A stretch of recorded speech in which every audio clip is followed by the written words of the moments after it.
السلام عليكم ورحمة الله تعالى وبركاته. دمان أصحابنا داوانيسا إن waxaan nagala socotaan barta YouTube Kooriya Cabdi Washar fadlan hadii aad nagu cusub tahay riix gambaleelka subscribe like share sar commentiga iyo daawashadu waa xaqiina in maanta waxaan ku suganahay garoonka Xasan Kumaari ee xaafadda Horseed aniga iyo saaxiibkay Maxamed Cabdirasaaq Tulmaan Ali Taliya Cabdi Caaqilka in waxaan bilgaleynaa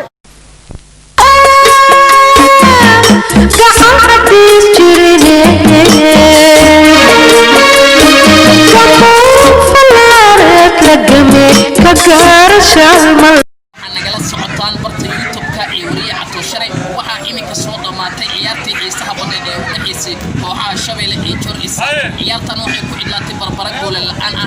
iyadoo labadan kooxood ay ahay laba kooxood aad u xiibiltama ciyaartan ay ka dhacaysay garoonka Xasan Kumaari ee xaafadda Horseed. in asxaabta maalinta berito waxaa ciyaari doona farqada iyo joogtay fadlan nala socda oo sidaas u daawada si share gareeya like comment intaba nala wadaaga bal nala daawada taageerayaasha kooxda Shabeelle oo dabaaldegaya xisnadii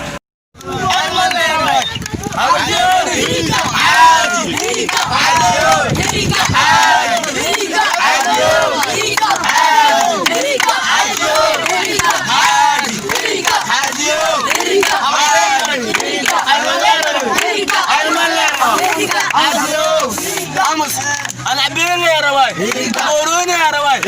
ونعدا يا رواي، قلموه يا رواي، نكين واشي رواي،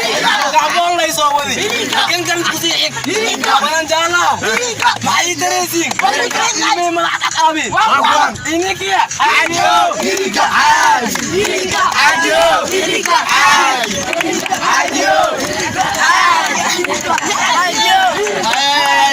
marka kulankan waxa qaadi doono ilaa og laakiin anaga inta dadaalkeenna dadaalina